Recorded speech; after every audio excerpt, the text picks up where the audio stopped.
Ayan guys, sa mga first time nagagawa ng e-travel account, ituturo ko sa inyo kung paano gumawa para makapag-create tayo ng account. Ang ating mga kailangan para makapag-create tayo ng account ay ang ating email address at saka ang ating passport kasi kailangan ang ating mga details. Kapag naka-ready ng inyong mga requirements, ang unang-una natin gagawin ay pupunta tayo dito sa etravel.gov.ph at kapag nandito na tayo sa website nila, pupunta tayo dito sa click here to sign in. At pagkatapos guys, dito tayo sa create an account kasi nga 'di ba wala pa tayong account. Una tayong first time nating gagawin ang ating account kaya pupunta tayo dito sa create an account. Kapag nalito tayo sa create an account, maglalagay tayo ng ating email address dito. Ito yung email address na ito, dapat yung ating na-open. Ayan, sa halimbawa, ito ang gagawin nating halimbawa. Yung ating email address. Kailangan na-open ito guys ha. Okay. Ito isang halimbawa lang guys kung gusto niyo sundan po pwede. Ayan. Pagkatapos, continue. Tapos guys, magsisend sila ng OTP doon sa ating email address. Kaya kailangan naka-open na yung ating email address na yun sa kabilang tab. Ayan. Check natin kung may pumasok na email. Ito yung email guys na, ito yung OTP na isinend ng e-travel. Check lang natin kung dumating na. Ayan, ito na guys, yung e-travel na email na OTP. Kailangan lang natin kunin itong OTP na ito para i-paste sa website. Ayan, copy lang natin yan. Pagkatapos, i-paste natin dito. Tapos, continue. Simple-simple lang guys, di ba? Masusundan. Tapos, kapag na-enter natin yung OTP, gagawa tayo dito ng password. Create your password. Kailangan guys yung password ay 12 characters. Tapos, ang password must contain at least one uppercase and lowercase. The password must contain one symbol and the password must contain one at least one number. Ayan. Isang password na may uppercase at saka may lowercase, may symbol at saka may number. Ayan. Bahala tayo ng password. Wait.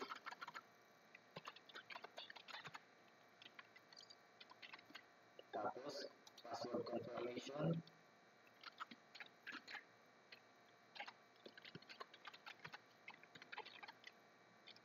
Ayan. Tapos, continue lang natin. Pagkatapos dito niya tayo dadalhin sa personal information. Sa personal information guys, maglalagay tayo dito ng ating picture kasi hindi niya tatanggapin kapag wala tayong picture. Kaya maglalagay tayo dito ng picture. Siyempre, sa file. Lagay tayo siyempre ng pinakagwapong picture natin kung may gwapo tayong picture dito.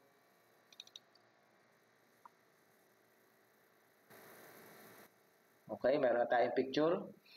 Pinakagwapong picture. Tapos, dito sa first name, syempre, nakalagay dito Philippine passport holder, syempre, of course. Tapos, maglalagay na tayo dito ng ating name. Ang, syempre, nalagay ating name muna. Halimbawa lang din to. Tapos, dito ay sa middle name. Optional lang naman. Pero, syempre, lalagyan natin ng apelido para sigurado na. Tapos, dito sa last name, siyempre lagyan natin dito ng apelido. Tapos sa sex, siyempre male. Sa date of birth, ang mauna yung month, tapos date and year. Siyempre sa month, kailangan natin ng January 1. Tapos sa year ay siyempre ito. Sample lang yan guys ha. January 1, 1987. Tapos sa Philippine number, syempre maglalagay tayo ng Philippine number. Lalagyan natin ng ganito sa halimbawa. Ayan. Pagkatapos, sa citizenship, maglalagay tayo ng Filipino, country birth, Philippines syempre. Tapos sa passport number, ang gagawin natin guys, maglalagay tayo ng passport number.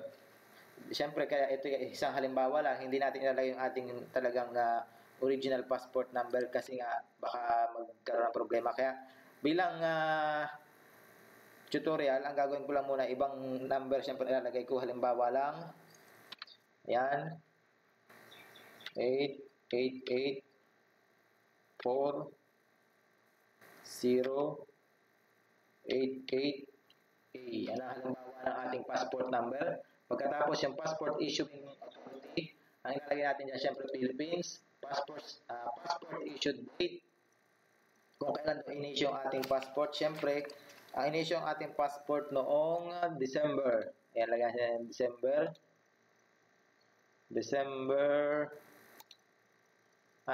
November muna. Tapos, ang date, ayan, halimbawa ito, November 29, 2018. Tapos yung ating occupation, kung halimbawa tayo ay factory worker or DAH, kung sa domestic helper, domestic helper ang ilalagay. Pag halimbawa,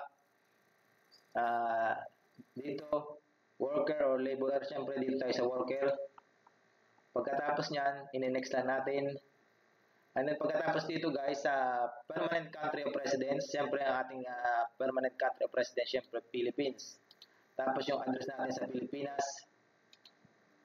yung ating address sa Pilipinas, syempre, ito. Ayan lang, halimbawa ang ating address sa Pilipinas. Tapos, ganyan. Tapos dito, yung ating number ng ating bahay, syempre, ilalagay natin halimbawa ganito. Tapos, ito. And then, kapag okay na yan, guys, dito naman tayo sa next. Ayan, yung next. I-review natin yung ating details. Siyempre, palitin ko muna para makita lahat. Okay na? Kapag okay na yan, guys, dito tayo sa submit. Ayan, meron na tayong e-travel account.